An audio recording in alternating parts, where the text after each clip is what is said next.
There are three types of feeling: pleasant feeling, painful feeling, neither painful nor pleasant feeling. There are three. So, how Buddha taught?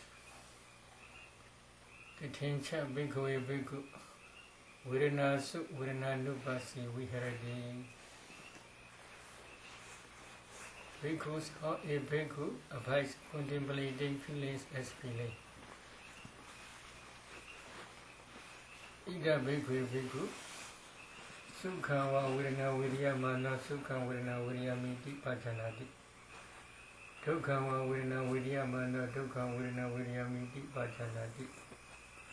Adukkha masukha va virana viryamana adukkha masukha virana viryamiti pajanati. So three types. In this Buddha's dispensation, a bhikkhu abides when experiencing pleasant feeling, he understands. I am experiencing pleasant feeling. When experiencing painful feeling, he understands. I am experiencing pleasant and painful feeling. When experiencing neither painful nor pleasant feeling, he understands. I am experiencing neither painful nor pleasant feeling. Neither painful nor pleasant feeling means neutral feeling only. Upekha. So, there are three types of feeling: pleasant feeling, painful feeling, and neither painful nor pleasant feeling. If you want to contemplate this contemplation of feeling, Virananupasana, how you should practice? So there are very important three questions mentioned in commentary. Who feels? This is very important. No one feels any feeling. There is no one who feels any feeling. Then, whose is the feeling? Not of any being or any person. Owing to what is the feeling, there is the feeling. Owing to what there is the feeling. How will you answer? Owing to the impingement of base and object, feeling arises. For example, now you are meditating diligently. If you sit for a long time, painful feeling here appears. This place is called buttock. In your buttock, there are many painful feelings. If you want to contemplate this painful feeling, how you should contemplate? First, you should already understand the whole body is composed with ultimate materiality. In other words, you must already discern ultimate materiality. Why? The teaching system you should try to understand. In Mahasri Prana Sutta, now we are discussing about Mahasri Prana Sutta. First section, first chapter is Kayanupasana. In Kayanupasana, Buddha taught number one, mindfulness of breathing, up to 4th jhana stage. Then, discerning ultimate materiality, discerning ultimate mentality, etc. Step by step Buddha taught. So, number one, you must discern. You must already discern ultimate materiality, because of the impingement of base and object, feeling arises. So you must first try base to understand base. Number two, you must try to understand object. For example, here in your buttock, there is painful feeling.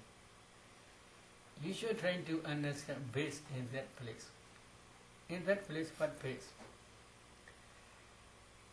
First, you must try to discern 4 elements throughout the body.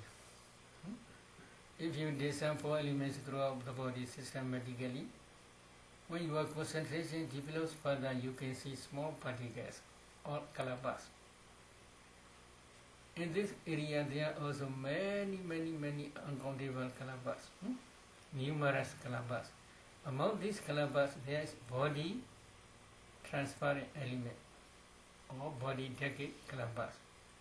These color bars, if you analyze each color bar, there are 10 types of materiality: earth element, water element, fire element, wind element, color, odor, flavor, nutritive acid, light faculty, and body transparent sensitivity or body transparent element.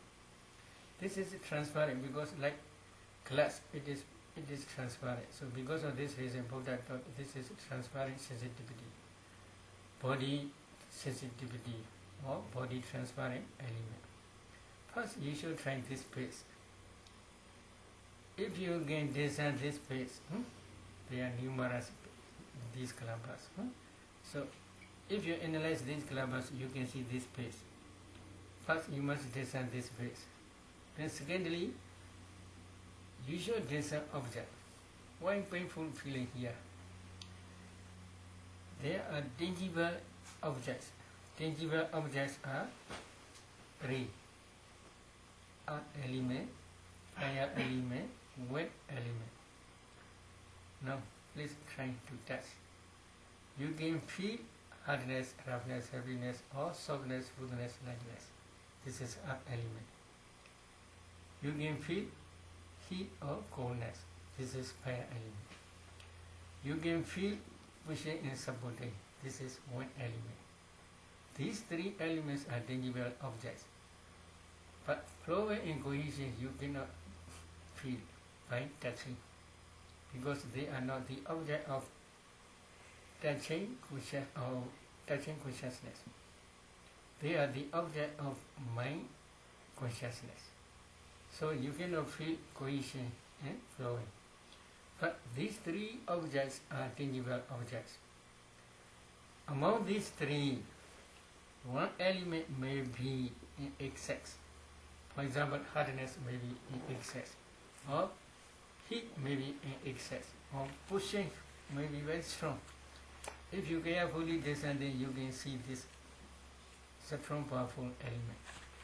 When that element gets to the body sensitivity, body base, or body transparent element, then because of this impingement, painful feeling appear here. But if you do not understand here ultimate materialities, you cannot discern kalabas, or cannot analyze kalabas, and cannot see ultimate materiality. In the same way, if you cannot discern the object, if there are a group of small body gas, among these body gas, maybe earth element may be very strong and excess.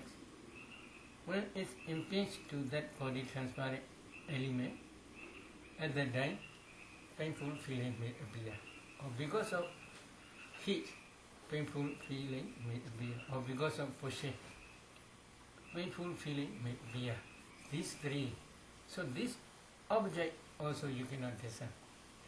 This also you cannot discern. If you contemplate feeling as feeling, this is just superficial. This is one reason. Another reason is when you are contemplating feeling, you should not contemplate only feeling. Feeling alone cannot arise. Feeling arises with associated mental formations together. So, when you are paying attention in this area, according to Abhidhamma, Siddhanta Susila explained body-do cognitive process. In body-do cognitive process, number 1, Phaido advancing consciousness. Number 2, body consciousness. Number 3, receiving consciousness. Number 4, investigating consciousness. Number 5, decision consciousness.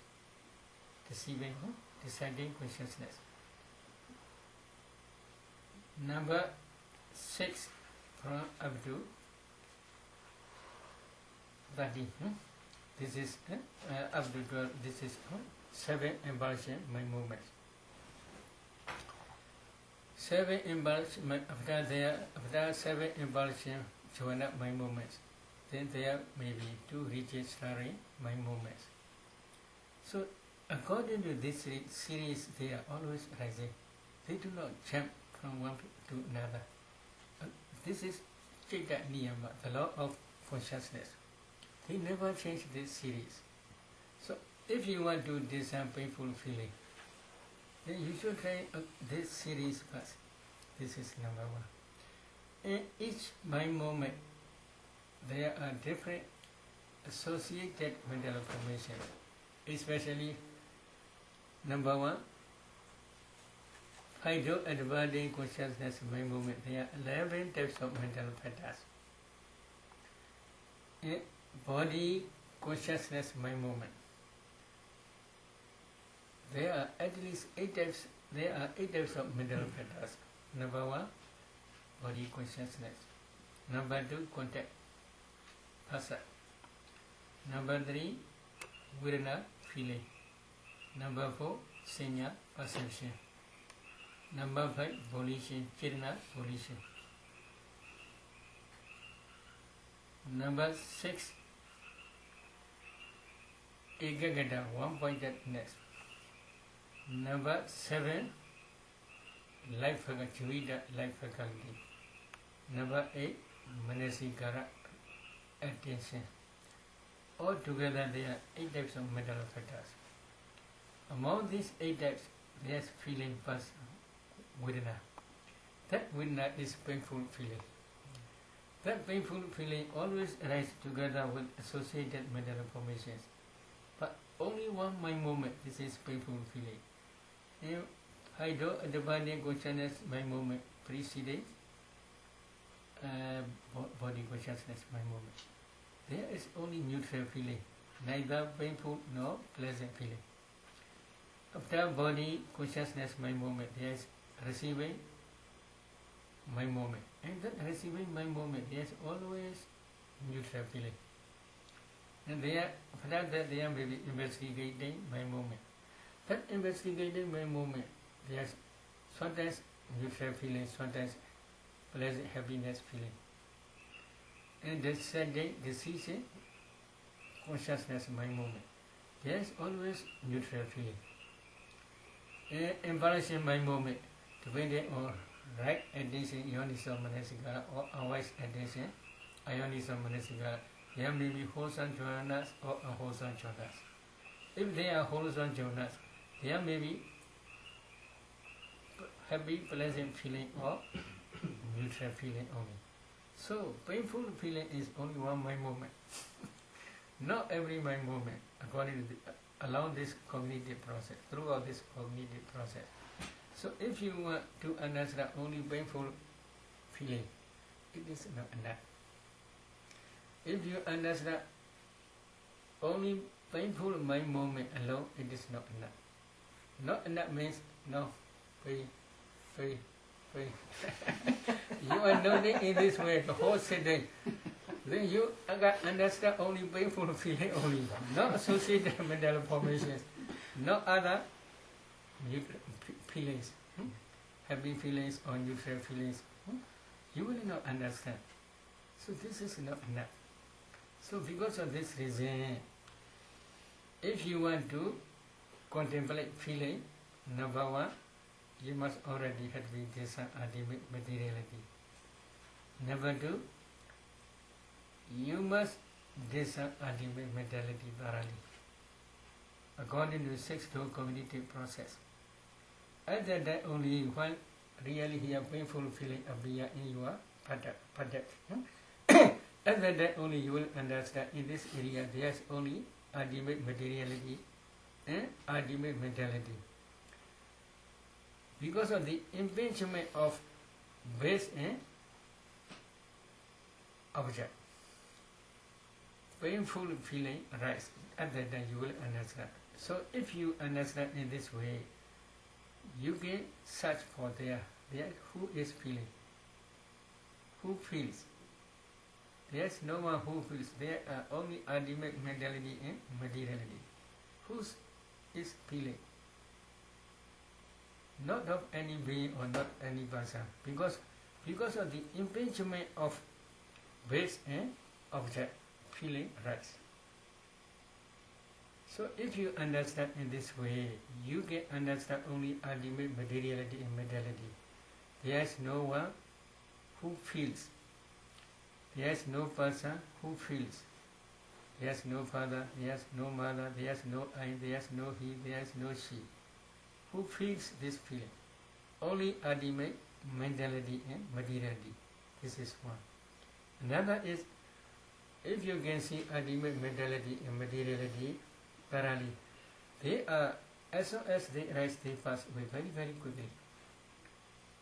At that time you will not see your buttock. There is no buttock. Only ultimate mentality and materiality. There is no place. Feeling, depending on that place, feeling is rising. You can see only ultimate materiality and mentality. Because of the impingement of base and object. Here in this case, base is body, base. Object is maybe tangible objects. Element, fire element, and weight element. Because of these two, the impingement of these two, painful feeling arises together according to cognitive process, together with associated mental formations. If you understand in this way, then we can say, when experiencing painful feeling, he understands, I am experiencing painful feeling. At that time only you can understand this. In the same way, when you are feeling pleasant feeling, you will understand you are experiencing pleasant feeling. How you should try to understand. For example, now there are many meditators who can see Anapana Paripaga Nimitta. This is the Dhamma object. This object is called Dhamma. There are 6 types of objects: Kala, odor, flavor, kada, sound, smell, taste, tangible object, and Dhamma object. Among 6 objects, this Anapana Paripaga Nimitta is called Dhamma object, one type of Dhamma. So, if you can concentrate thoroughly on the Nimitta, a full absorption may arise. When full absorption arises, if you can maintain this full absorption up to 1 hour, 2 hours, etc., then you may feel very, very gentle, pleasant feeling. Okay? Who feels? This is problem. If you want to discern this pleasant feeling, if you want to contemplate this pleasant feeling, number 1, you must discern 4 elements systematically. If you practice 4 elements meditation systematically, you can see your body is composed with small particles, clusters. If you analyze these clusters, you can see ultimate materiality. So this is your body. Then, at the day, if you had been practiced Anapana jhana up to 4th jhana, while you are discerning jhana factors, you can already discern mind of going up mind of, you already see. So this is an important point. Another is here Nimitta, Anapana Paripaga Nimitta. When Anapana Paripaga Nimitta appear in your mind, not impingement, appear only. Appear in your mind, then you get this some jhana fetters, clearly. Because of this reason, Buddha says, Manecha, Patecha, Tamecha, Opejati, Manovinyana. Mana, this is mind. Depending on mana and object is Anabana Brivaka Nimeda. Depending on mind and object, mind consciousness arises together with 5 jhana fetters. So you can clearly see this is because of the impingement or because of the meeting of these 2 objects. Here mind is Dhamma object. Because of the meeting of these 2 objects, 5 jhana fetters clearly you can see. If you can get some 5 jhana fetters clearly in 5 jhana, there are 34 mental fetters. You have, maybe Sister Susila already calculated. Among these 34, there is feeling. That feeling is somanasa, happy feeling, pleasant feeling. But that pleasant feeling arises not alone. It arises together with associated mental formations. How many mental formations? In 5 jhana there are 34 mental formations together with happy feeling or pleasant feeling. So, if you get this ultimate mentality, then again you must this ultimate materiality, especially heart-based. Depending on heart-based, these jhana dhammas arise in the place of pointer. When jhana dhammas are rising and passing away successfully for 1 hour, 2 hours, and then Bhoenga mind state stop. When you emerge from jhana, and then Bhoenga mind state appear again.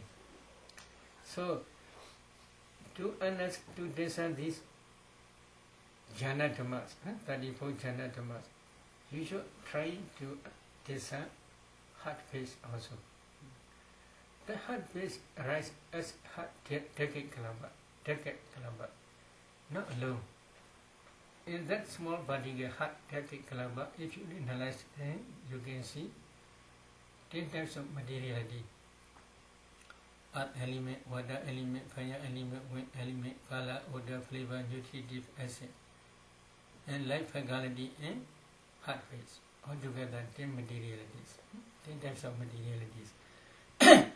You should try to discern these 10 types of materialities also.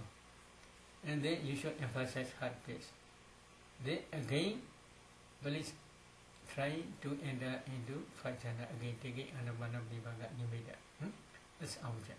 Imagine from 5 jhana you should try to discern this, maybe emphasizing feeling. Because now you are trying to contemplate feeling. So that there is happy feeling. That happy feeling is in jhana mind moment. And excess concentration mind moment. So according to cognitive process, number 1 is mind and body consciousness mind moment. There are 12 mental fetters. Among 12, feeling is neutral feeling only. Then there may be parikama, preliminary concentration, upachara, nivahu concentration, anuloma, adaptability concentration, kudrabu, cutting lineage of waddling concentration. Then only jhana, my moments. Successfully for a long time, they will arise and pass away. So in these mind moments, all are associated with happy, pleasant feeling. But this pleasant feeling is always associated with associated mental fetters. Altogether there are 34. Many times for a long time they are rising and passing away. If you can discern in this way, at that only we can say you understand painful feeling, pleasant feeling as pleasant feeling. But when you are discerning painful feeling or pleasant feeling, in some mind moments there is neutral feeling also, neither painful nor pleasant feeling. So at that time only we can say you understand feeling. So because of this reason, when a bhikkhu when experiencing a pleasant feeling, he understands I am experiencing pleasant feeling.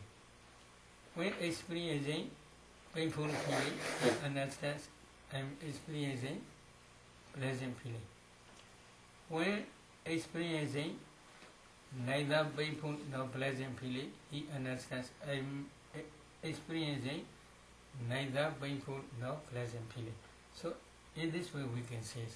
But when you are contemplating this feeling, if you see the place, oh, my shoulder is very painful, my back pain is very painful, my buttock is very painful. In this way, if you understand, then we can say you are not discerning ultimate mentality and materiality. Just superficially you are discerning, you are feeling only. So if you want to discern ultimate mentality, materiality clearly, then at that day you should try emphasizing feeling. Feeling in every moment. If you get discern feeling in every moment, then you should try to increase another one. For example, consciousness, feeling, 2, then consciousness, phasa, contact, 3, consciousness, phasa, vedana, feeling, 3, then consciousness, phasa, vedana, senya, perception, 4. In this way, slowly you must try in every to discern every moment. Slowly increase one by one up to 34. After that only you will understand ultimate materiality, ultimate mentality only. But this is not enough. After that, after discerning ultimate mentality and ultimate materiality, you must try again discern their causes. After that you must try to understand dependent origination. After that only you must contemplate this ultimate mentality and material and their causes as nature, dukkha, anatta. Ultimate mentality, ultimate materiality and their causes are called formations, sankharas. These sankhara formations you must contemplate as anicca, dukkha, anatta. Sabbe sankhara anicca. All formations are anicca, impermanent. Everything is impermanent. Sabbe sankhara dukkha. All formations are dukkha. What is dukkha? This dukkha is very wide meaning. I want to explain a little bit more. Do is maybe reversible, but you do not like reversible. But Buddha says do is reversible. Kochita, reversible. Ka is space. Space means here in this case very wide meaning. Very wide meaning means in this case full of whiteness. Whiteness means, if you pay attention to ultimate materiality, as soon as they arise, they pass away. They change to whiteness. If space, if you touch, can you touch space? No, whiteness, there's nothing. In the same way, in this ultimate mentality, there's nothing. They are reversible only. There's nothing means there's no permanent nature. There's no happiness, sukha. There's no beauty, sukha. There is no self, atta. They are voidness, void of nature, void of sukha, void of sukha, void of atta. They are nothing. So as soon as they rise, they pass away very, very quickly. So they are reversible. Because of this reason, Buddha gave his name dukkha. Another meaning is always they are oppressed by rising and passing away. Because of this reason, they are dukkha. Maybe now there are some meditators who are entering into jhana. When they are entering into jhana, they feel happiness, sukha. But this sukha also Buddha says dukkha. Why? Only standing face, this is sukha. After that they perish away. It becomes dukkha. So even jhana dhammas also Buddha gave dukkha. Why? They are also always oppressed by rising and passing away. For a long time, you can maintain your jhana concentration 1 hour, 2 hours. But if you can see ultimate materiality within this 1 hour, 2 hours, they are successfully rising in passing away many times. So if they are, as soon as they arise, they pass away quickly. Can we say this is sukha? We cannot say it disappears. We want to say that it disappears. We want to say it disappears. Not standing for a long time, not existing for a long time. So because of this reason, Janatamas also in other words they are sukha, it is true. But only existing place they are sukha. When they perish away, they are becoming dukkha. So because of this reason, you must contemplate them as nature as well as dukkha. And then there is no permanent entity, no permanent substance in them. So they are anatta. So to understand clearly this meaning, commentary mentions one story. Chitala Babada.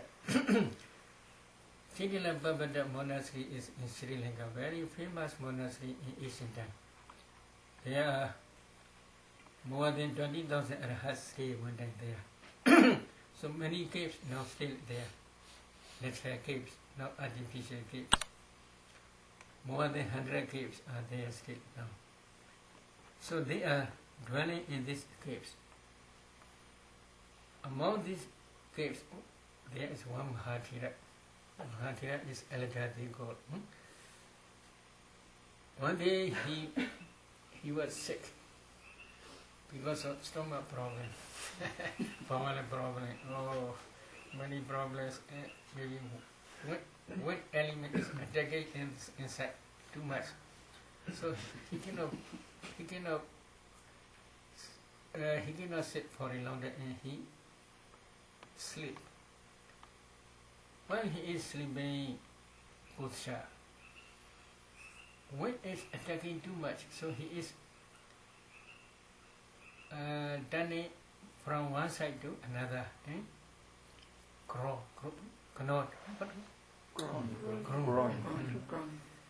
So at that time there is one attendant small young bhikkhu. They ask, where is you are feeling, in which place painful feeling? In which place you are feeling painful feeling? Mahathira replied, there is no specially painful feeling. No specific place. This is very important. While you are contemplating feeling, if you see place, this is only just superficial, because you cannot penetrate ultimate materiality. That Mahathira says there is no specific, specially painful feeling. Why this painful feeling arises? Because of the impingement of base object. I am taking some type of object. Owing to taking some object, because of this object, when impinge the base, painful feeling is rising. In this way he explained. There is no specific place where painful feeling rising. If you understand in this way, you should endure. Endure is very, very good. Yes, I will endure. So in this way, so Mahathira trying to endure his sick. Then strong powerful went attack his bowel, cause injury right up to heart. Many intestines coming out from his bowel, protruded out,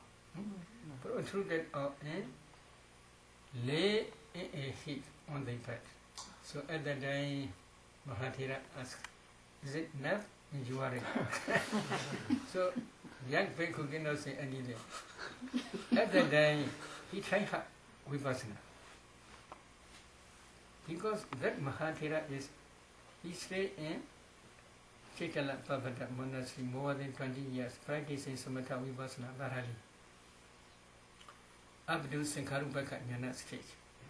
Then, before he was sick, at that time he must throw effort to bear this and to endure this sickness. At that time, with effort, energy is in excess. So because of this reason, concentration cannot concentrate well because energy is in excess. So when the intestines protract out, at that time painful feeling become less, and then at that time effort also slowly less. At that time effort, energy, and very samadhi concentration became balanced. At that time he this ultimate mentality, materiality, and their causes as nature to another. And then began raha with 4 types of analytical knowledge, Patisambhida. So for those who had been attained rahasya with 4 types of analytical knowledge, they had been practiced this samatha vipassana in previous Buddha's dispensation. Last night I had explained. They must fulfill 5 fetters. Among these 5 fetters, Pubbā Yoga. Pubbā Yoga means in previous Buddha's dispensation, they had already practiced samatha vipassana up to Sankharuppaka jnana stage, the knowledge of equanimity towards formations. So in previous Buddha's dispensation, they had been practiced samatha vipassana up to Sankharuppaka, the knowledge of equanimity towards formations. In his life also, in his last life also, he practiced samatha vipassana many times up to Sankharuppaka jnana stage. He practiced 20 years, more than 20 years. So because of this reason, he always going from first insight knowledge up to Sankharuppaka jnana stage many times. But his insight is not yet mature. Because of this reason, he cannot attain rahasya. But on that day, his insight knowledge became mature. So he quickly attained rahasya. So if you want to contemplate feeling, you should emulate this example. This example means my meaning is you must try to understand ultimate materiality. This is one. Secondly, you must try to understand ultimate mentality. At that time only you can understand feeling as feeling clearly. Because feeling cannot arise lonely. Feeling always arises with associated mental formations. This is one reason. Another reason is feeling arises according to cognitive process only. Without cognitive process, such type of feeling cannot arise. This is one reason. Another reason is because of the impingement of base and object, feeling arise. So you should try to understand base. You should try to understand object. Without understanding base and object, if you discern feeling, then it will be only just superficial. Without discerning associated mental formations with feeling, then this will be only just superficial. So because of this reason, if you want to understand or to contemplate feeling, then first you must try to discern ultimate mentality. Secondly, you should discern ultimate mentality. But this is not enough. Then you must contemplate their cause. You should try to discern their causes. And then you must contemplate them as anicca, dukkha, and anatta systematically.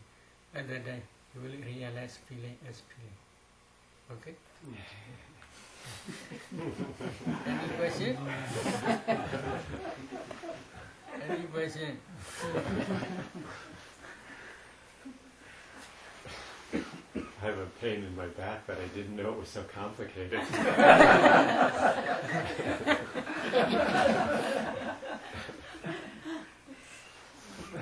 No question? How about emotional feeling? Like pleasant emotional feeling, painful emotional feeling. Is it the same process? Same process. Same process, but if you want to understand the number one important thing is concentration. Because concentrated mind can understand the Dhammas as they really are. Without concentration, if you penetrate your body, you cannot see small particles. Although you may see small particles, but you cannot analyze them.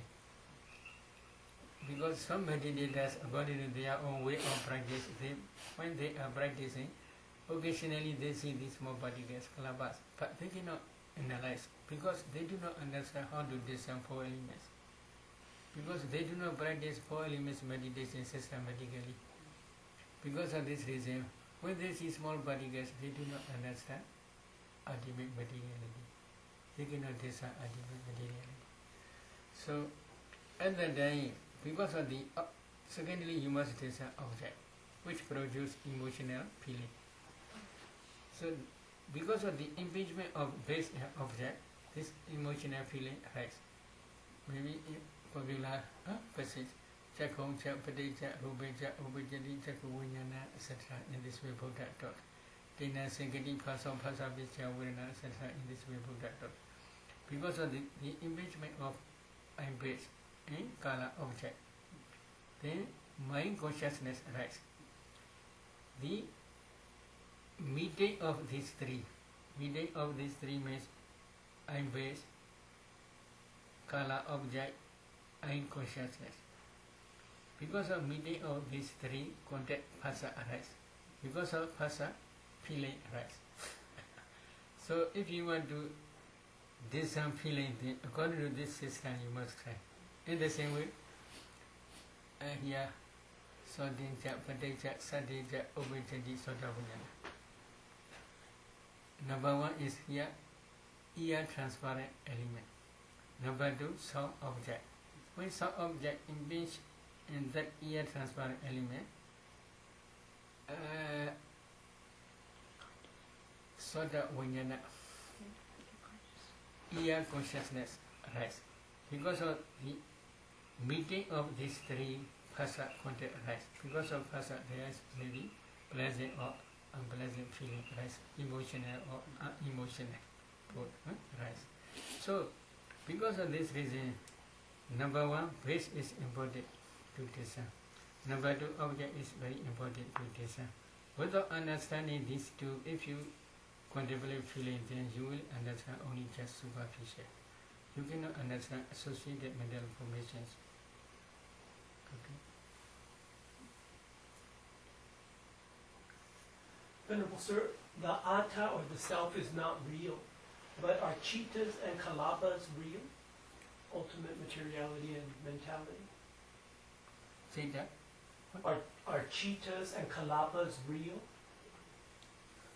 The atta not real. Maybe Cheta. Do you know Cheta consciousness? Yeah. Chetas and Kalabas. Yes. We do not say Kalabas are real, but we say only in each Kalabas there are ultimate materialities, they are real. But that real means impermanent real, not permanent real. There are two types of reality. Impermanent reality and permanent reality. Permanent reality is only Nibbana. Cheta, consciousness, Chittasika, mental factors, Rupa, materiality. These three are reality.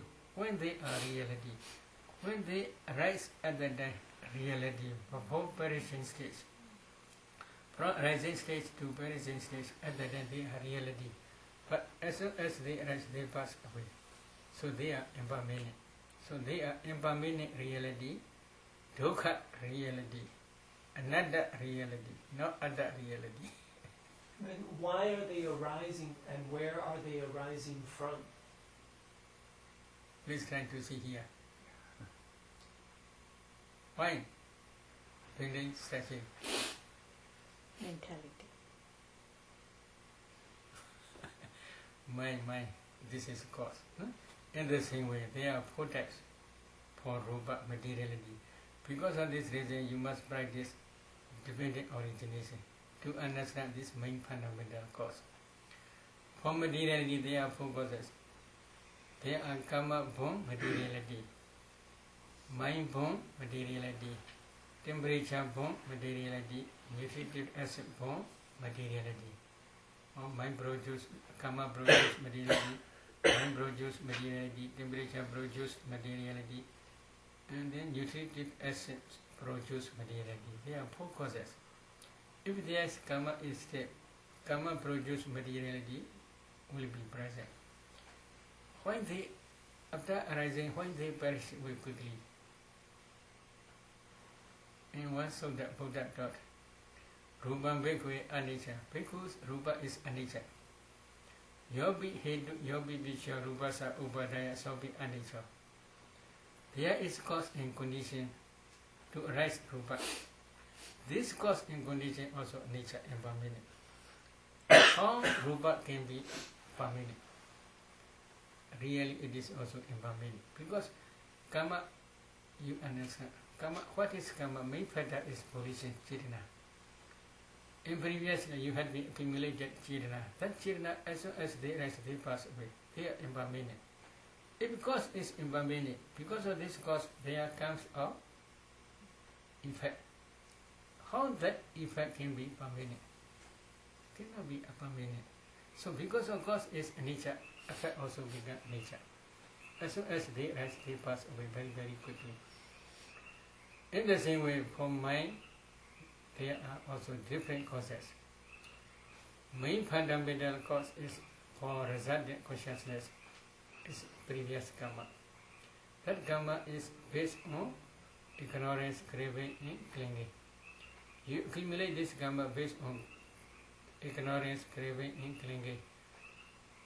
This karma also anicca. As soon as they rise, they pass away. They are anicca.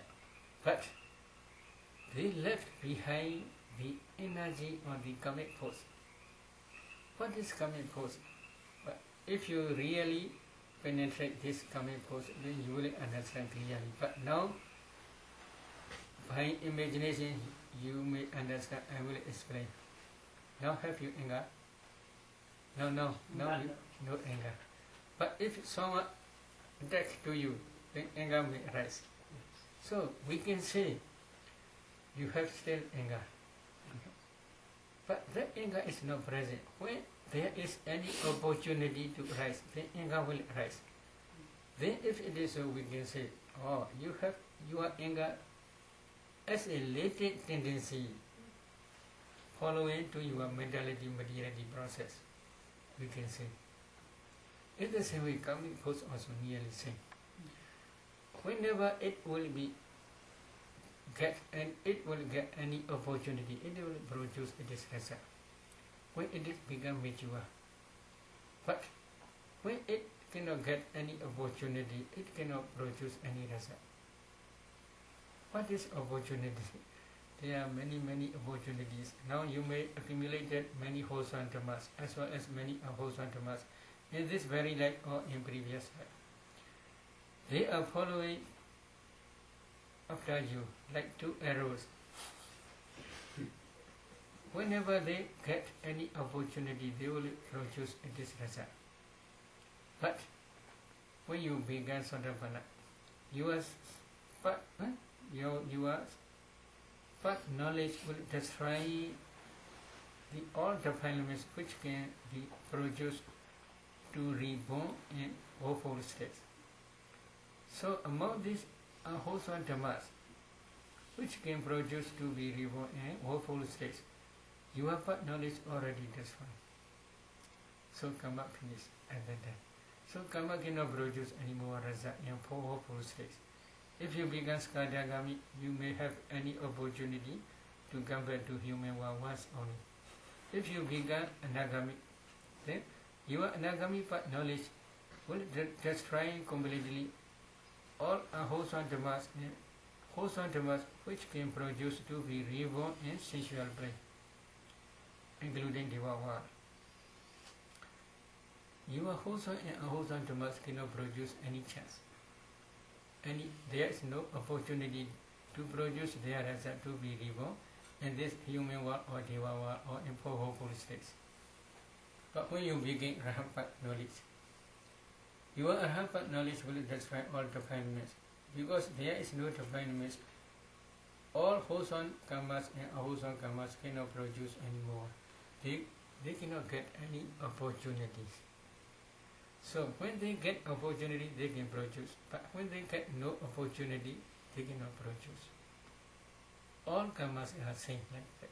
So because of this reason, many people usually around a river because of ignorance or because of craving or because of clinging, they may accumulate wholesome or unwholesome dhammas, many.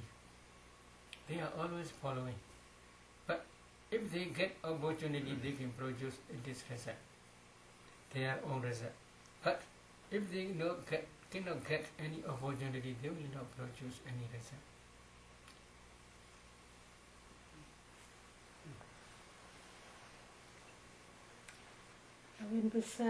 Where would you place light and sound? Light. Is it a rupa or where? Light is now when you are practicing samatha vipassana, the light is appear. Yeah. This is also rupa. But that rupa is very subtle. It's not mentioned in the kalapas. Light. Mission kalapas. But this is very subtle. When you are discerning, when you are contemplating ultimate mentality, materiality, and their causes as nature to matter, one day you may reach Uriyabhya Jnana stage, rising and falling inside knowledge stage. At the time, Sattva more when you are inside become mature and mature. Then Sattva powerful lights will appear. At the time, some meditators think, oh, now I may attain but improving knowledge. So because of this reason, at the time, light is very strong. Buddha's Uriyabhya Jnana light spread up to 10,000 world circle. Very, very powerful. For many meditators, at the time also their light is very strong. At the time, they should pay attention 4 elements in that light. They can see the light is nothing but a group of small particles. If they analyze these small particles, in each kalapa there are 8 types of materiality. Earth element, water element, fire element, wind element, kala, uddha, prabha, nutritive essence. External light is temperature produced materiality. Internal is both mind produced materiality as well as temperature produced materiality. Both. So they are kalapas. Then, in the same way, here you should try to discern untransparent sensitivity. Yeah. If you want to discern sound, you should pay attention to that sound, 4 elements. You can see sound is nothing but a group of 4 elements. If you concentrate, then you can see kalapas, very subtle kalapas. These kalapas, if you analyze, there are at least 9 types of materiality. Earth element, water element, fire element, wind element, kala, uddha, prabha, nutritive acid, and sound. That sound is impinging to each other. In one kalapa there is earth element, in another kalapa there is also an earth element.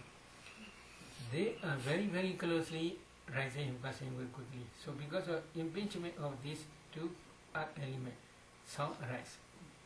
So this sound is up to this impinge. But whether they impinge or not, this is no important. You can take faraway sound. Number 2, first jhana. Number 3, nibbana.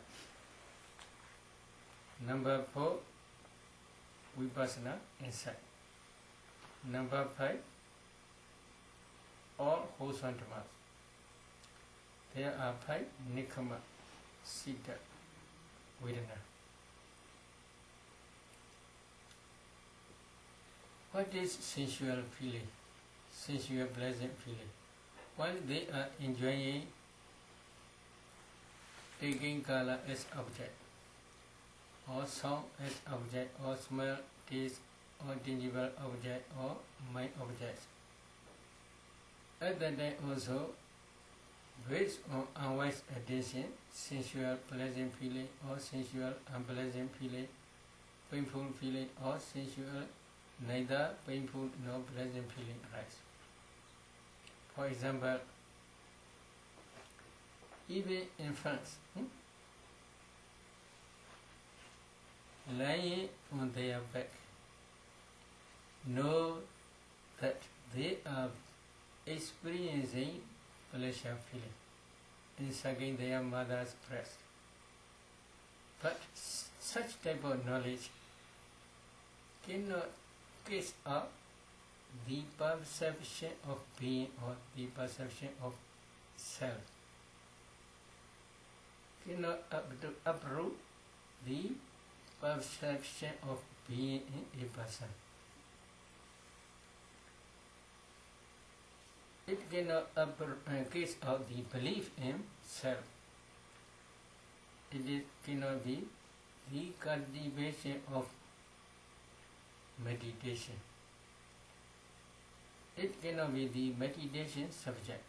It cannot be cultivation of foundation of mindfulness, Satipatthana Bhavana. Why? Their perception is cannot case out the belief in a being or in self. They may think this is my mother or this is my father, etc. They do not understand ultimate mentality, ultimate materiality, and their causes. And they do not understand the nature, dukkha, anatta nature of these formations. They only understand this is my mother, this is my father, etc. In the same way, in similar occasions, if a meditator understands this is I, this is he, this is she, this is father, this is mother, this is son, this is daughter, etc. Then such type of knowledge also cannot case out the belief in self. It cannot approach the perception of being or person. It is not meditation subject. It cannot becomes the cultivation of foundation of Satipatthana, mindfulness. It cannot be Satipatthana Bhavana.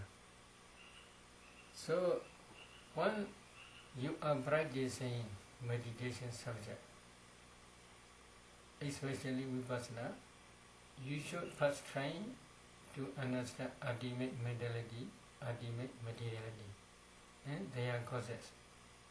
After that, you must contemplate these formations as nature, dukkha, anatta. At that time only, such type of knowledge can be case out the belief in self, because as long as these formations, when you investigate these formations, in these formations there is no self. Why? As long as they arise, they pass away very, very quickly. There is no permanent substance, permanent entity in these formations. So, if you can contemplate these formations as nature, dukkha, anatta, then belief in self can case up. This insight knowledge can case up the belief in self. This insight knowledge approaches the perception of being. Why? There at that time, we see only ultimate mentality, ultimate materiality and their causes. They are always successfully rising and passing away. There is no permanent entity, there is no person, there is no father, there is no mother, there is no daughter, there is no son, etc. So, if at that time only you are practicing meditation subject, your insight knowledge can be meditation subject. It becomes the cultivation of the foundation of mindfulness, Satipatthana Bhavana. You are practicing Satipatthana Bhavana. So, for ordinary person who do not understand ultimate materiality and ultimate mentality and their causes as anicca, dukkha, anatta, there will be always perception of being. If they enjoy any sensual object, there will be sensual pleasant feeling or sensual painful feeling or sensual neither painful nor pleasant feeling only. Because they do not understand ultimate mentality, ultimate materiality and their causes. But in other In other case, meditator bhikkhu understand ultimate mentality, ultimate materiality, and their causes. He understands these formations are, as long as they arise, they pass away, so they are nature. They are always oppressed by rising, passing away, so they are dukkha. There is no permanent substance, permanent entity, so they are anatta, no self. If we understand in this way, we can say that that meditator bhikkhu is experiencing non-sensual pleasant feeling or non-sensual painful feeling or non-sensual neither painful nor pleasant feeling.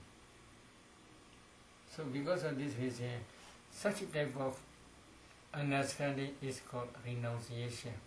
So I will explain five types of renunciation again. Number one is going forth. Going forth is also renunciation. Why? If you ordain as a bhikkhu or bhikkhuni, you can escape from the householder's life. Is it true? If you ordain very quickly, it will be very good. This is you are practicing renunciation.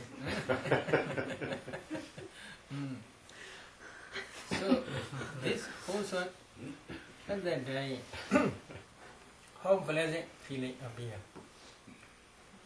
While you became bhikkhu or bhikkhuni at that time, sometimes you may reflect your virtue, sila. When you see purification of your virtue, at that time, happiness will arise in you. This happiness is non-sensual, pleasant feeling. But sometimes when you are reflecting your virtue, there may be, you may see some faults, some commitments. At that time you may feel a happiness. This unhappy feeling is non-sensual, painful feeling because you are reflecting your virtue, your sila only.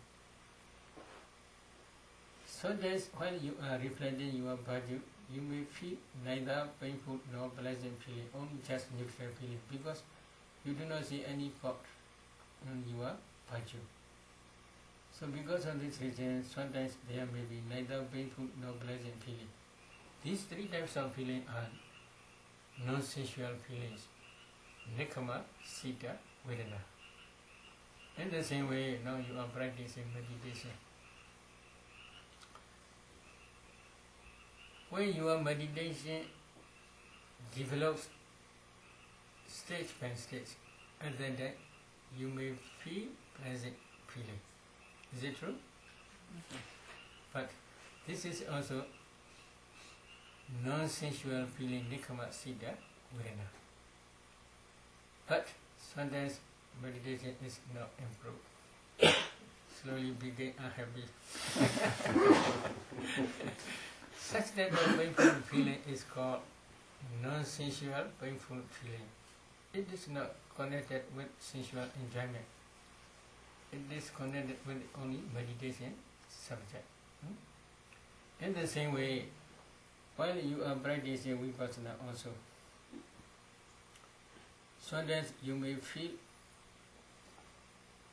pleasant feeling, especially when you reach Uddiyabhya Jnana stage, the knowledge of rising and passing away, or knowledge of rising and dissolution stage.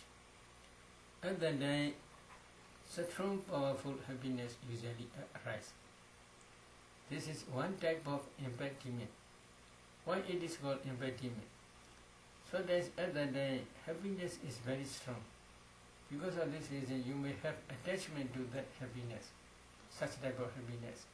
So because of this reason, it also becomes embodiment. Really, it is not embodiment.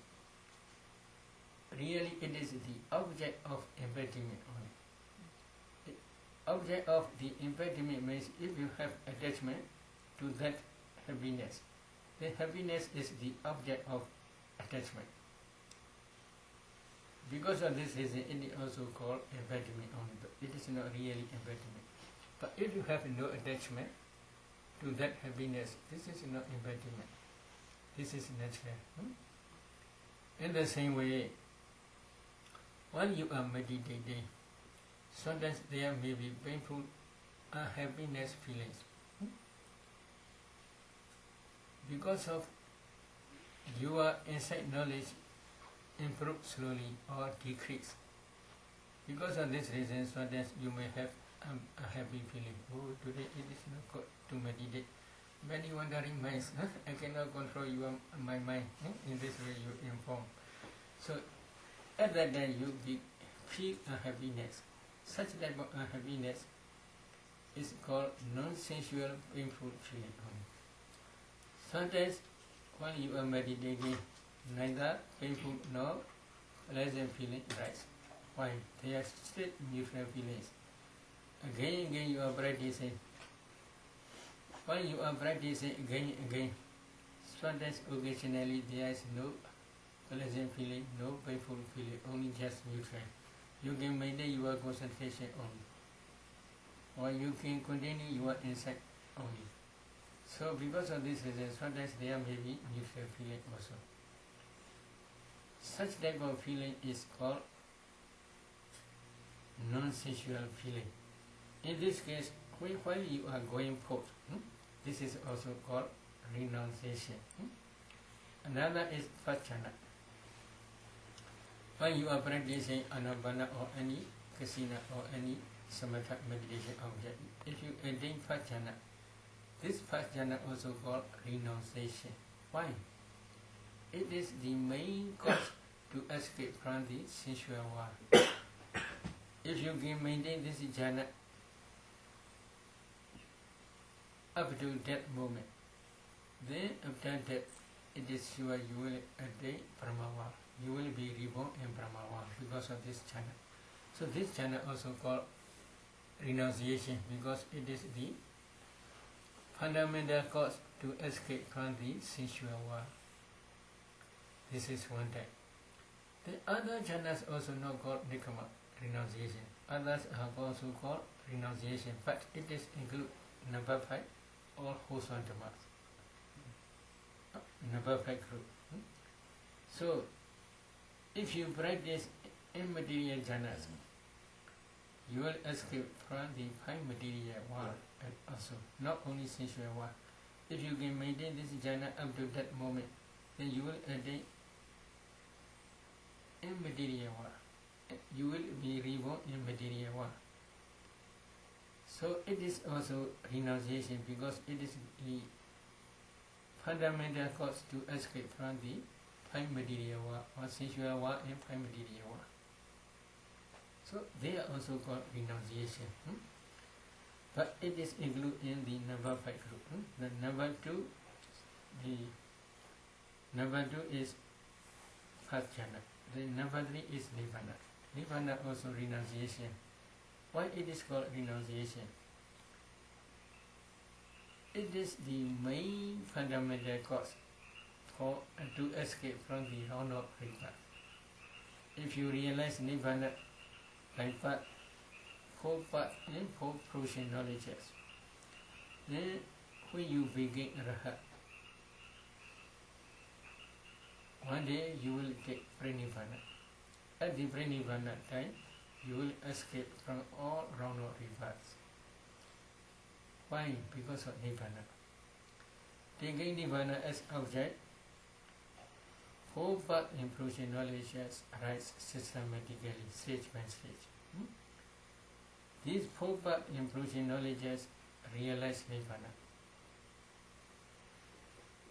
When you take Pranibbana, and then you will attain that Nibbana. Before you are taking Pranibbana, we can say you realize Nibbana only. But after when you take Pranibbana, at that day we can say you attain Nibbana. What is Nibbana? Maybe there are many controversial points, but the most important fundamental factor is cessation of all suffering. Buddha says dukkha nirodha sita. Dukkha nirodha, complete cessation of dukkha. What is dukkha? Five aggregates. The complete cessation of five aggregates, this is called nibbana. But there are three types of nibbana. Some meditators, they misunderstand about these three types of nibbana. One example is our Buddha. Our Buddha, when he became enlightened one under the Bodhi tree, at that time, his Arhampa knowledge destroying all defilements completely without remainder. Complete cessation of defilements of unwholesome dhammas is called kilesa pranibbana. Cessation of complete cessation of defilements. This is also called kilesa pranibbana. In other words, it is also called sa-ubadhisesa nibbana. Sa-ubadhisesa nibbana means five aggregates are still there, but five aggregates are still there, but defilements cease completely without remainder. So five aggregates still remain, but defilements cease completely without remainder. This such type of cessation is also called sa-ubadhisesa nibbana. Nibbana is cessation. Number two is anubadhisesa nibbana. Anubadhisesa nibbana is together with five aggregates, all formations cease completely without remainder. This is called anubadhisesa nibbana. That complete cessation is when our Buddha took Mahaparinibbana. So, under the Bodhi tree, when he became enlightened one, there is defilement cease completely without remainder. This is kilesa pranibbana. 45 years later, at Kushinagra town, he took Mahaparinibbana, final cessation. This is called Khanda Parinibbana. That Khanda Parinibbana, in other words, called Anubadhisesa Nibbana. Khanda Parinibbana in Anubadhisesa Nibbana same. Anubadhisesa is there is no substratum. Substratum means here five aggregates only. No five aggregates remain. Completely cease five aggregates without remainder. This is called Anubadhisesa Nibbana. But there's another Nibbana. This is Asankata Nibbana. Unconditioned element. Asankata Nibbana Dhatu. Unconditioned element. That unconditioned element is what is unconditioned element? The object of four-part fruition knowledges.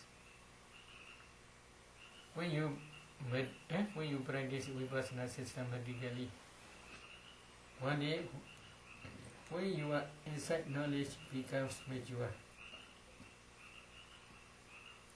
at the end of your insight knowledge, part knowledge and fruition knowledge will arise.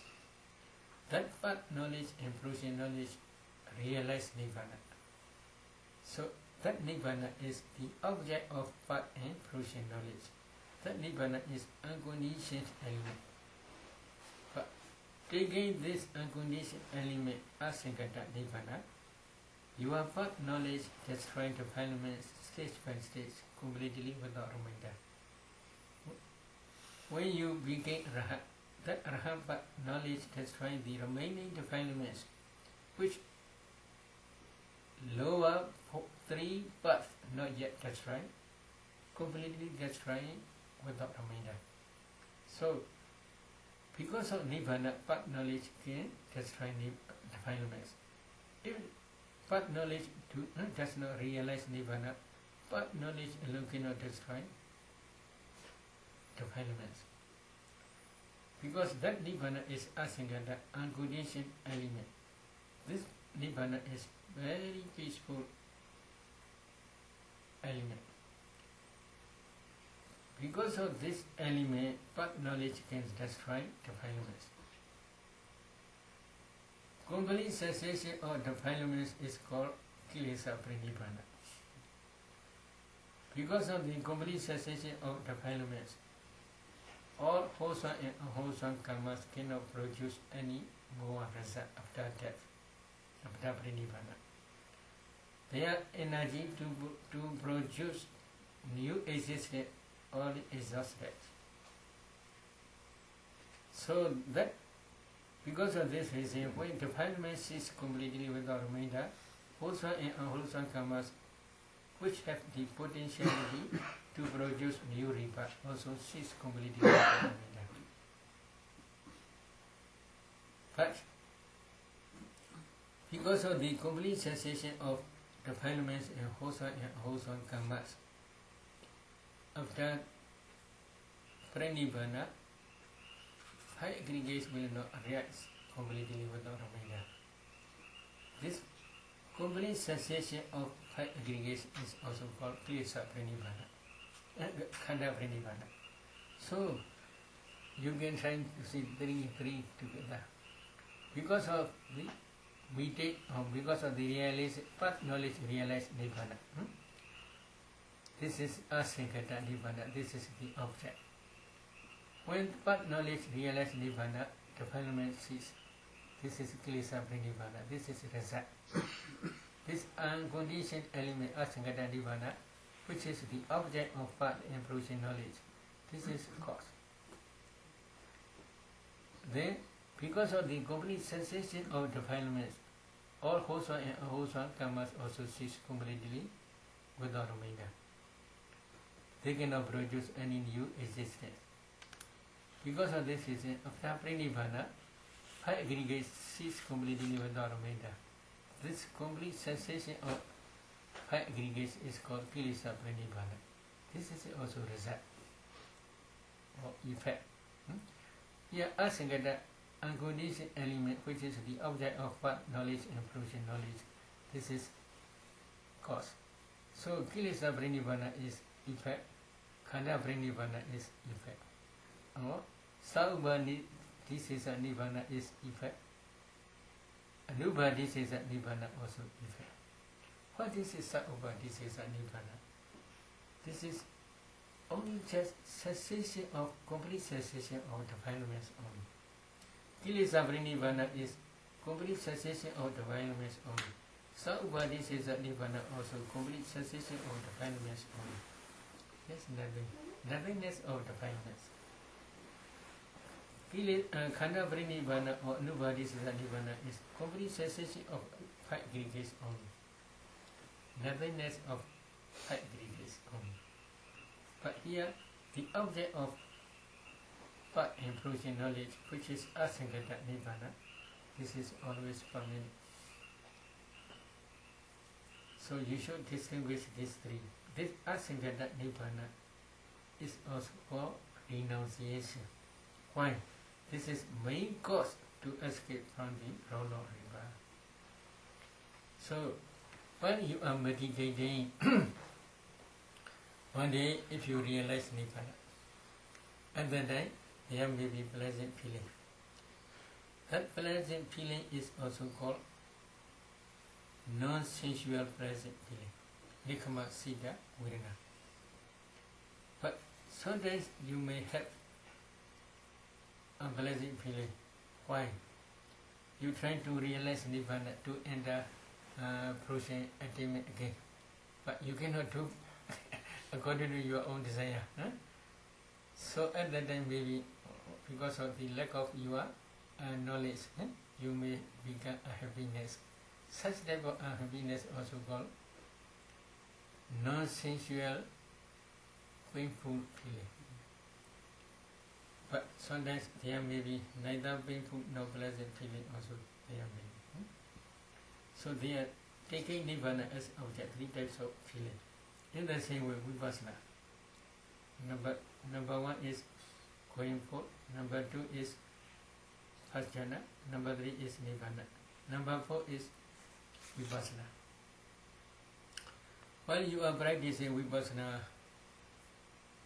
if you get no, suppose you are practicing 4 elements meditation, when you see white form, oh, you become happy. Oh, it is true.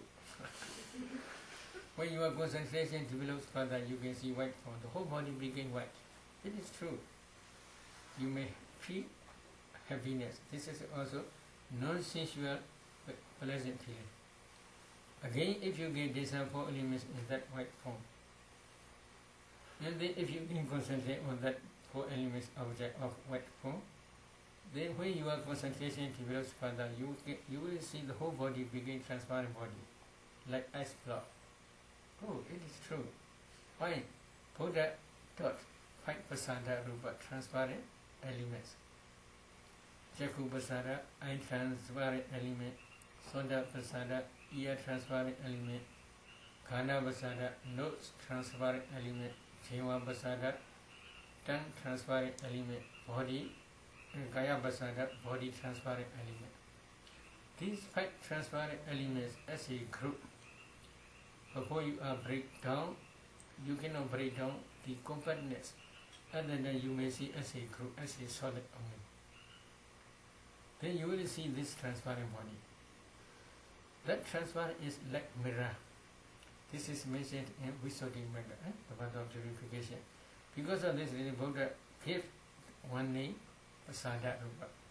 Pasada Rupa is transparent body only. Transparent Rupa, transparent matter. These 5 transparent matter as a group you are seeing at that time. But again, if you try to discern 4 elements in that transparent body, when your concentration develops further, that transparent body will emit strong, powerful radiant lights. At that time, with the assistance of that light, if you focus space agasa, then when you see agasa, then you will see small particles, kalabas. When you see kalabas, again you must try to discern 4 elements in each kalabas. This is the beginning stage of vipassana as well as the last stage of samatha meditation, 4 elements meditation. If you can discern 4 elements in each kalabas, you will feel happy. Why? It is very true. Buddha says this kalabas. Buddha taught this ultimate materiality. Now I can see this ultimate materiality, and then the happy feeling will arise.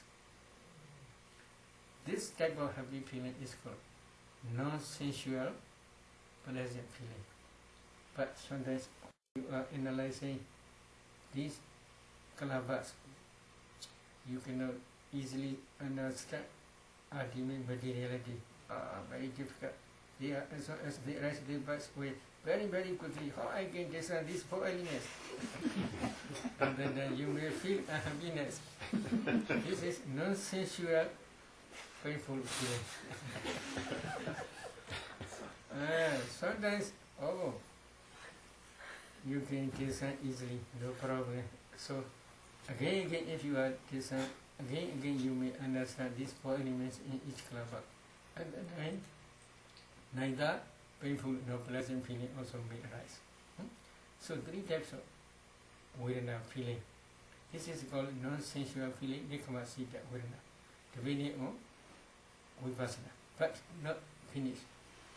Nowadays, there are many meditators, they believe Savakas. Savakas, Buddha's disciples are called Savakas.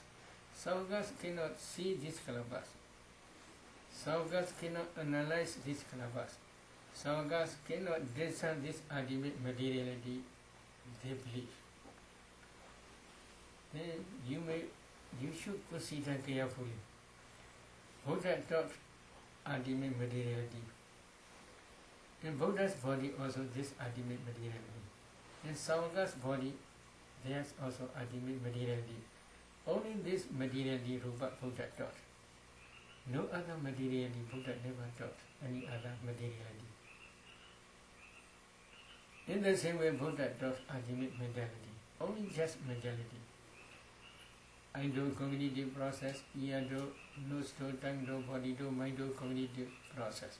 6 types of cognitive process Buddha taught. Process free consciousness, this is Bhoinga especially. Path consciousness, Bhoinga consciousness, and depth consciousness. These are process free consciousness. These are also Buddha taught. Buddha never taught any other mentality. I know such and such mentality. Sangha disciples know such and such mentality. He didn't never differentiate. So within 45 years, Buddha taught this ultimate mentality, this ultimate mentality.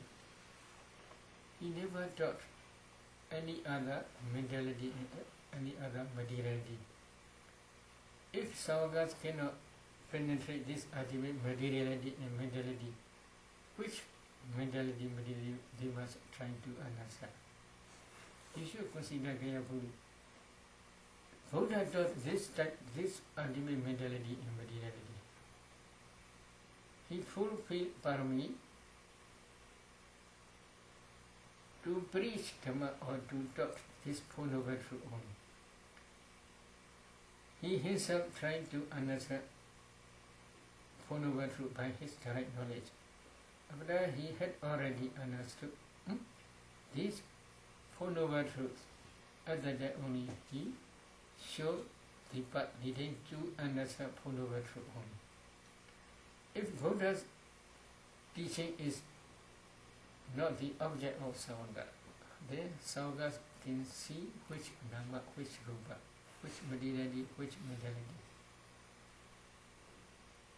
In other words, we can say, Buddha appeared in this world, and he taught ultimate mentality, materiality, but Sangha cannot understand his ultimate mentality. He alone understands his mentality, and this mentality and materiality. Then what is beneficial to Sangha?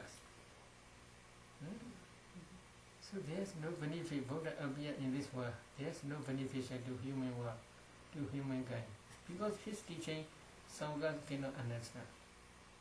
What is benefit? So you should consider carefully this fact. Buddha teach the Dhamma for Sangha only. It is not necessary to teach Dhamma for himself. Is it necessary? Because he already enlightened one, already began enlightened one. It is not necessary to teach Dhamma for himself. He teaches this Four Noble Truth for Sangha only, for disciples. So if his teaching by Sangha cannot understand, what is the beneficial to humankind for his appearing? So you should consider carefully.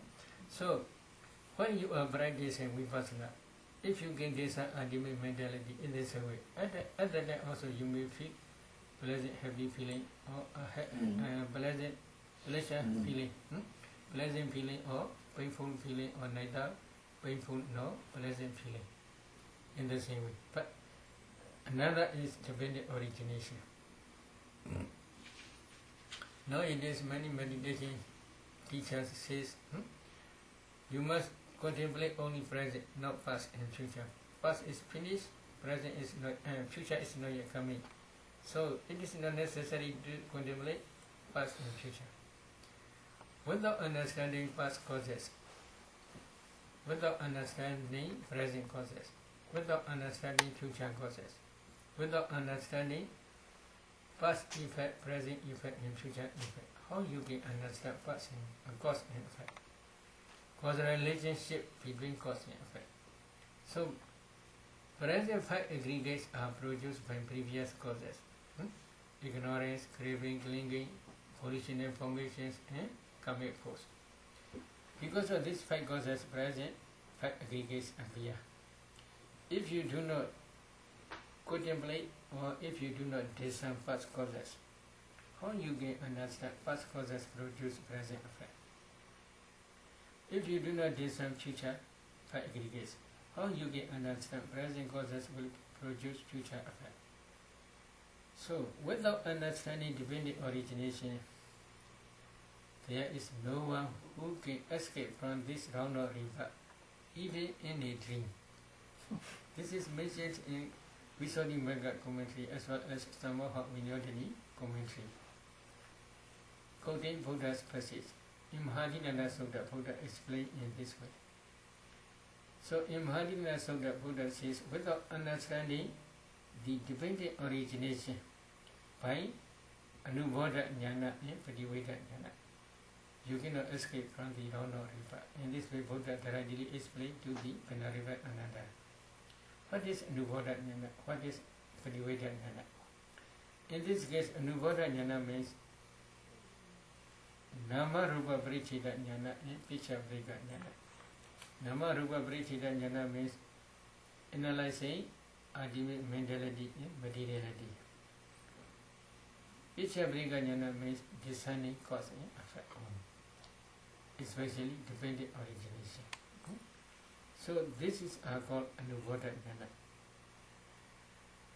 Padiveda Jnana is all vipassana insight knowledge. Yes. So if you do not understand this dependent origination by Anubodha Jnana and Padiveda Jnana, you cannot escape from the round of river. You cannot escape from the woeful states. In this way, Buddha taught in Mahanidana Sutta. Mahanidana Sutta is in Tika Nikaya. So, because of this reason, quoting this passage, commentaries explain, without understanding the dependent origination, there is no one who escapes from the round of river, even in a dream. In this way, they explain. So, because of this reason, if you want to escape from the round of river, second important factor is dependent origination. You must try to understand dependent origination by different types of vipassana insight. Because avijja, what is avijja? Ignorance. But avijja, ignorance cannot rise alone. Always it arises with associated mental formations. Maybe Nova Diti group, Sister Susila explained 20 mental factors. They arise together. These mental factors are mentality only. You must discern this mentality first. They arise depending on their own respective phase, especially heart phase. If you discern heart, then you can see there are different types of kalabas. If you analyze these kalabas, then you can see ultimate materiality. This discerning ultimate materiality, ultimate mentality only. In the same way, volitional formations. There are 34 mental formations, maybe 34 yesterday also explained. These 34 mental formations are called volitional formations. They also arise depending on their base. So base is nothing but ultimate materiality. And then these 34 mental formations are ultimate mentality. So there is ultimate mentality, materiality only. So you must try to discern this ultimate mentality, materiality. This is Nama Rupa Parichita Jnana, analyzing ultimate mentality and materiality. Another word, this is Anubodha Jnana. Anubodha Jnana means adaptability for higher insight knowledge. Adaptability knowledge for higher insight knowledge only. So this is one type of Anubodha Jnana. In the same way, when you get discern this ultimate mentality, then again you must discern in the present aggregates. You should try to see the causal relationship between cause and effect. This is Samudaya Siddha. If you understand, then this is Samudaya Siddha. This is Picha Brika Jnana, discerning cause, effect. This is also one type of Anubodha Jnana. These two ultimate mentality, materiality, and their causes are called formations. In other words, they are Dukkha Siddha and Samudaya Siddha Dhammas. These are the object of vipassana. You must contemplate them as nature, dukkha, anatta. At that time, your insight knowledge will increase stage by stage, develop stage by stage. If you practice stage by stage, one day, when your insight begins mature, then path improving knowledge will arise, taking Nibbana as object. So, when you are practicing Vipassana, sometimes you may feel pleasant feeling, sometimes you may feel painful feeling, sometimes you may feel neither painful nor pleasant feeling. So they are also called nikama. Why? Renunciation, nikama renunciation. Why they are called renunciation? They are fundamental cause. This insight knowledge can suppress defilements temporarily. So they are main cause to escape from the defilements. So they are also called renunciation. Another is all wholesome dhammas. Among wholesome dhammas, the remaining jhana dhammas also include observing sila, generosity, jhana, sila, all include. Before jhana stage, you must practice daily. Before jhana stage, there are also wholesome dhammas, they are also include. All wholesome dhammas are also nikama, renunciation. Why? They are the main cause to escape from the unwholesome dhammas. Among unwholesome dhammas, defilements are main fundamental factors. When you practice systematically, when you accumulate wholesome dhammas systematically, one day when you realize Nibbana by path improving knowledge, that path improving knowledge will destroy all defilements or all unwholesome dhammas. So, because of this reason, all wholesome dhammas, including dana, sila, bhavana, all are also renunciation, nikama.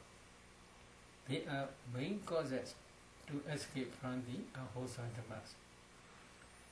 Dana also one cause to escape defilement. How? Do you understand? If you donate something, for example, this one, you donate. Before donation, you may have a little bit attachment to this, but when you are donation finished, at that time you have no attachment to this property. Is it true? Yes, this is one cause to escape from attachment. In the same way, if you donate something, you have no attachment to this requisite. So this is escaping from attachment. So because of this reason, dana also one cause to escape from attachment, from defilements. In the same way, sila, you do not give. Because of this reason, desire to give nothing. You escape from the desire to give others. So this is escaping from unwholesome dhamma. You never steal to do others' property. So this is also one cause to escape from defilements. So sila also one cause to escape from different types of defilements. So they are also called renunciation. So in the same way, samatha jhanas also one cause to escape from defilements. Vipassana also one cause to escape from defilements. Nibbana also fundamental cause to escape from defilements. So because of this, they are called renunciation. While you are accumulating these 5 types of renunciation, there may be sometimes pleasant feeling. You may feel pleasant feeling. Sometimes you may feel painful feeling, unhappiness. Sometimes you may feel neither painful nor pleasant feeling. But if they are based on renunciation, nikama, painful feeling also you should accumulate. Why? There is one story, famous story. Commentary mentions one story about Mahasiva Thera.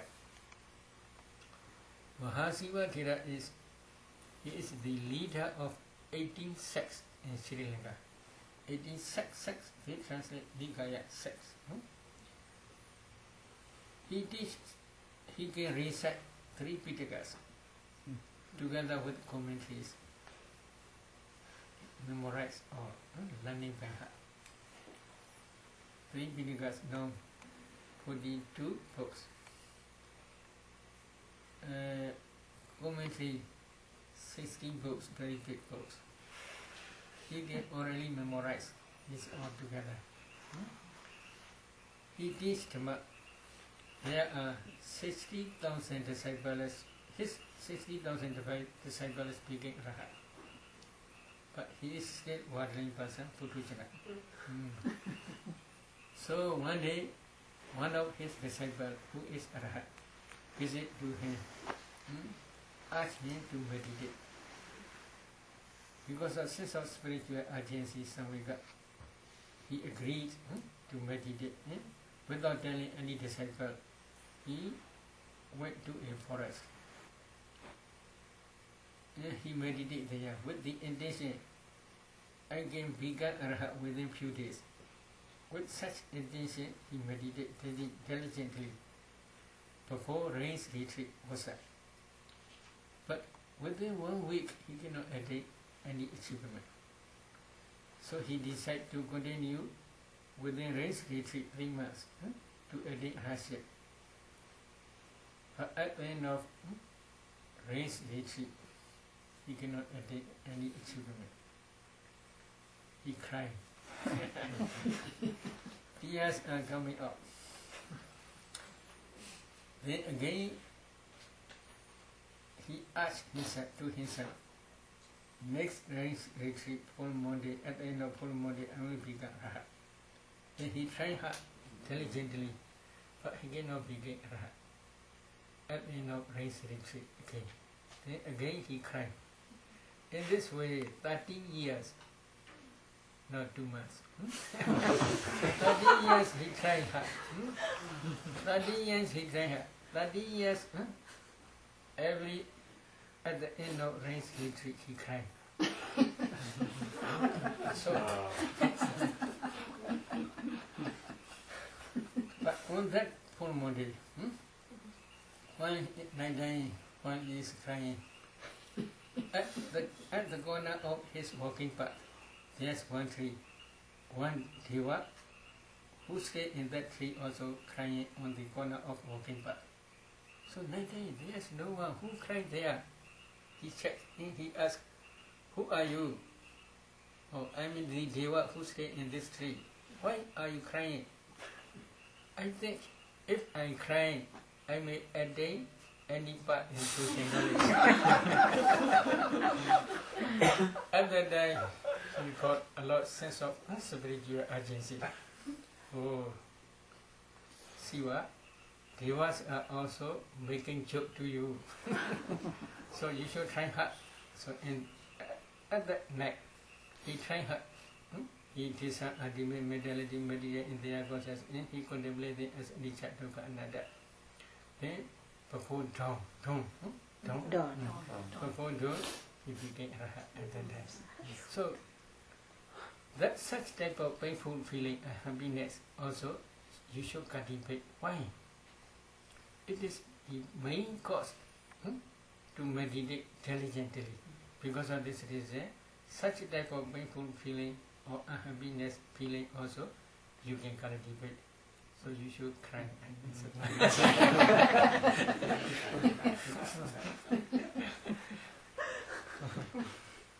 But not yet finished. Not yet finished means, but when you are discerning this altogether, 9 types of feeling. Feeling alone not enough. The feeling always arises with associated mental formations. You should try to discern these associated mental formations also.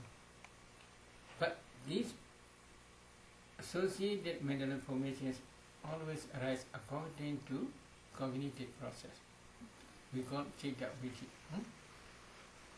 You must discern these painful feelings according to this cognitive process only. If you desire only feeling, not desire associated mental formations, this is not enough. Not enough means you cannot break down 4 types of competence. For example, now Mahasiva Thera, he is not yet successful. Because of this reason he cried. At that time painful feeling appeared. That painful feeling is rise according to cognitive process. Which type of cognitive process? Especially this is mind-cognitive process. He tried hard samatha vipassana. He understands ultimate mentality, materiality, and their causes as nature dukkha anatta. It is true. But his inside knowledge not yet become vijua. Because of this reason, taking his inside knowledge as object, he feels a happiness. This is mind-cognitive process.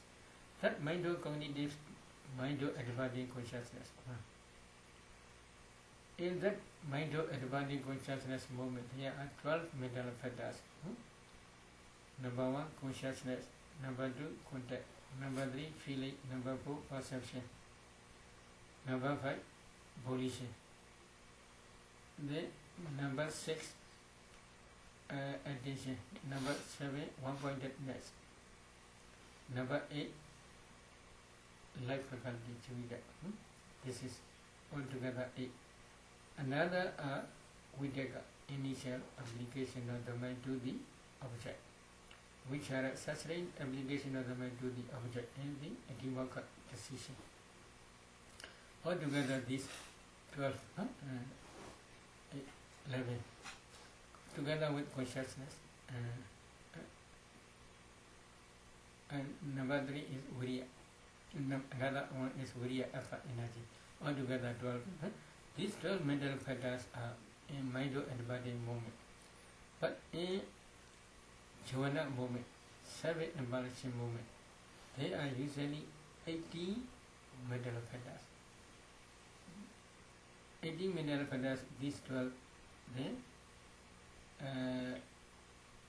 desire, chanda, and then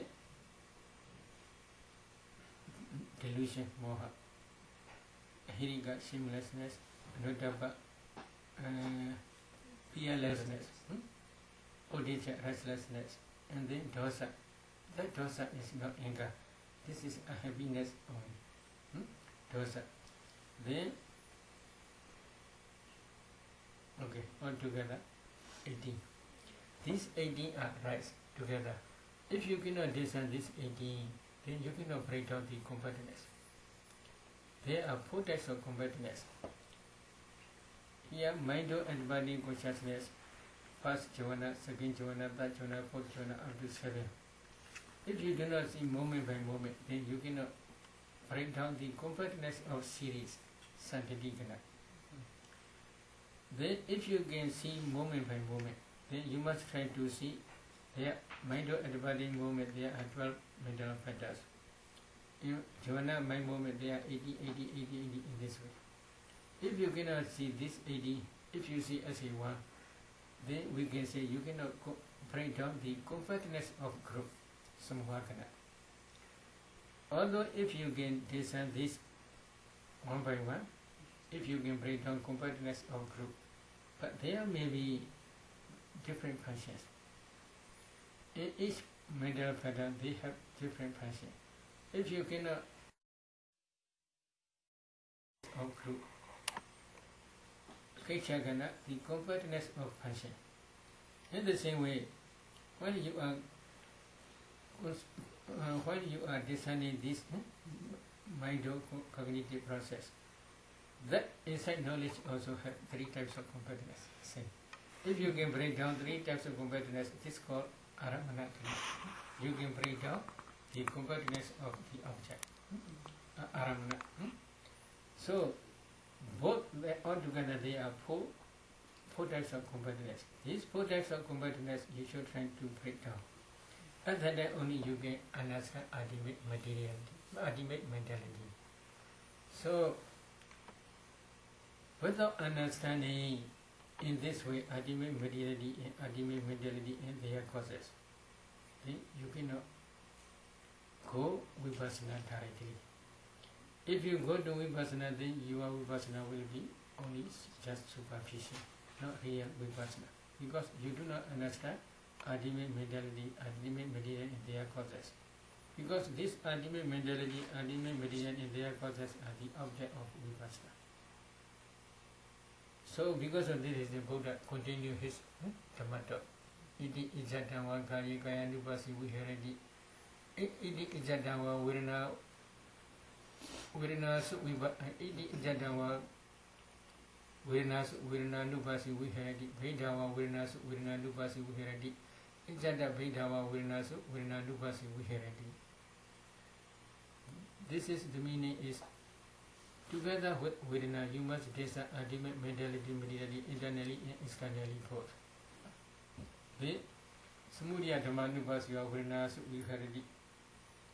Vaya Dhammanupasiva Vedanasu Viharati. Samudaya Vaya Dhammanupasiva Vedanasu Viharati.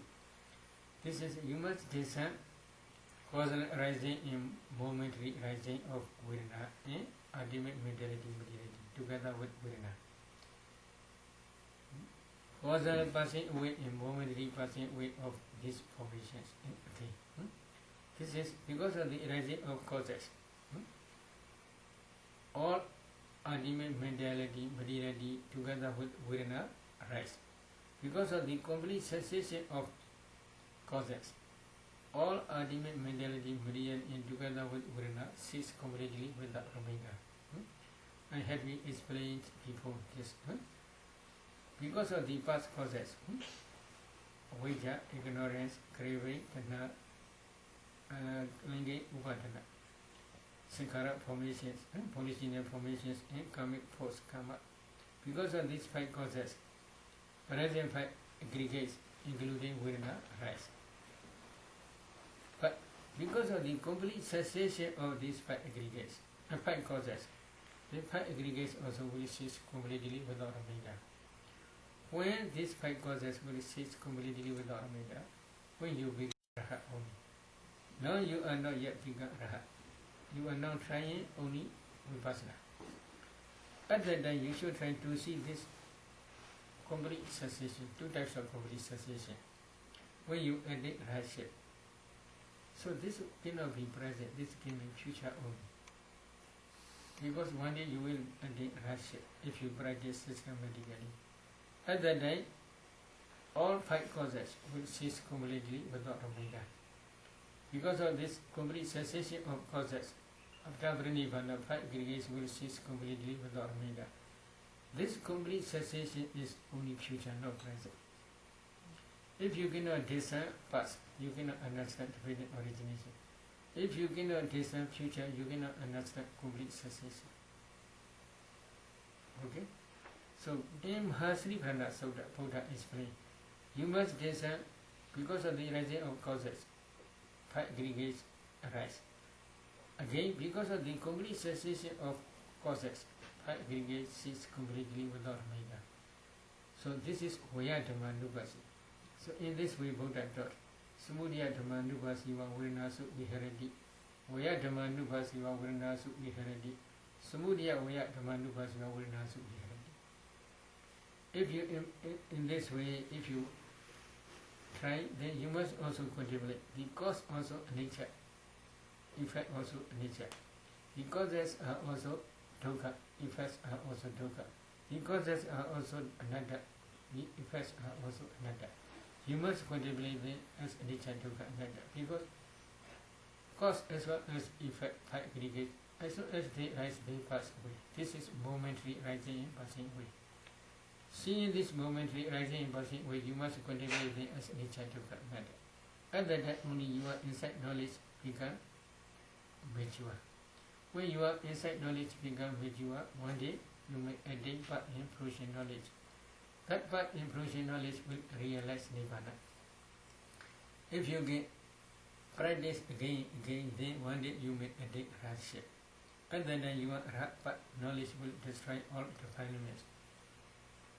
If your defilements cease completely without remainder, your wholesome and unwholesome karmas cannot produce new existence. At that day, you will escape from the round of rebirth only. So up to that stage, Anisi Doja Viharadi, he advised independent, not clinging to anything in this world. Because he became Rahat, there is no craving for him to attach anything. So in this way, even called Bhikkhu, Bhikkhu, Virinasu, Virinanubasi Viharadi. Bhikkhus in this way, a Bhikkhu contemplate Virina as Virina. This is Virinanubasana. Okay. Any question?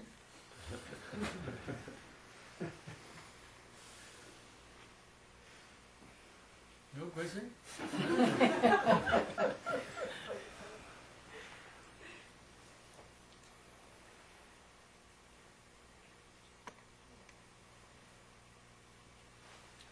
So, the factors that are discerning this mentality, this arising and passing away, discerning and seeing anicca, dukkha, anatta.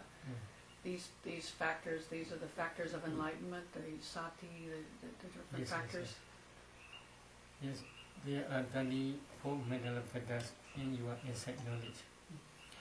Among 34, in other words, we can say 37 body practice, enlightenment factors. 34 mental factors and 37 body practice, they are same. Same means, among 34 mental factors, there is sati. That sati is called 4 sati dhyana. There is viriya, effort. That effort is 4 types of samabhrana. There is chanda. That chanda is about chandedi bhada, one type of accomplishment. There is viriya, energy. This is also one type of accomplishment, viriya bhada. There is consciousness. This is also one type of accomplishment, chandedi bhada. There is wisdom faculty. That wisdom faculty is also called one type of accomplishment. So 480 bhadas are also included in this 34 mental formations. 5 controlling faculties: saddha, confidence; viriya, effort; sati, mindfulness; samadhi, concentration; pinya, wisdom faculty also include. Because this wisdom faculty understands ultimate mentality, material, and their causes as anicca, dukkha, anatta. So clearly they see. So among these 34, 5 controlling faculties are also present. When these 5 controlling faculties begin power, they are also called 5 power. So 5 power also include. And there is sati, mindfulness. This is the enlightenment factor of mindfulness. Sati sambojjhanga. There is wisdom faculty. That wisdom faculty is called dhamma vichya sambojjhanga.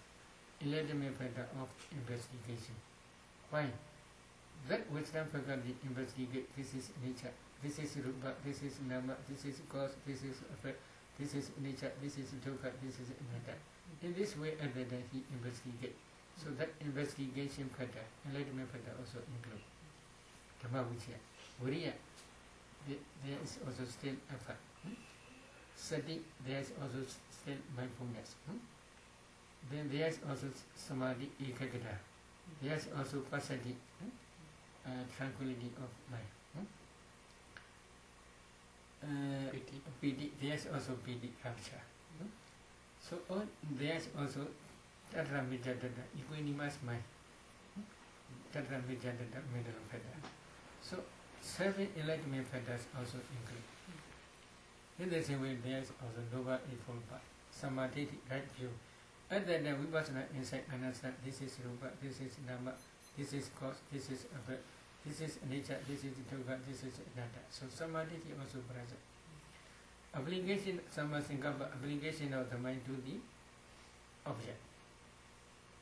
That Sammasankappa, so that's applying the mind to the Rupa object, so that's to Nama object, so that's cause, so that's effect, so that's nature, so that's dukkha, so that's anatta. It together with samadhi. The other day, samavacha, right speech, samagamanda, right action, ajiva, right livelihood. These three are also present. Why? Now you are meditating. Every morning you are taking sila. This is observation. At that time you are abstaining from wrong speech, wrong action, wrong livelihood. So they are always present when you are meditating. So these three are also present. Then there is samavayama, this is right effort, viriya. Samasati, right mindfulness. Samasmadi, right concentration. Noble Eightfold Path are also included in this 34 mental practice. So if you again contemplate this insight knowledge, at that time we can see 37 enlightenment practice, Bodhisattva's, or Noble Eightfold Path. We can say 4 Sati Prana, 4 types of Sati Prana, 4 types of Sama Prana, all are included. So if you, this is the object, ultimate material in their causes. You must contemplate it as nature to another. That insight knowledge also, again, you must contemplate as nature to another. And then you will understand both sides.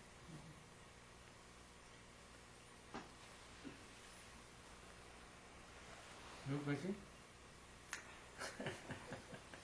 Okay. If there is no question, let us stop. Sharing merit.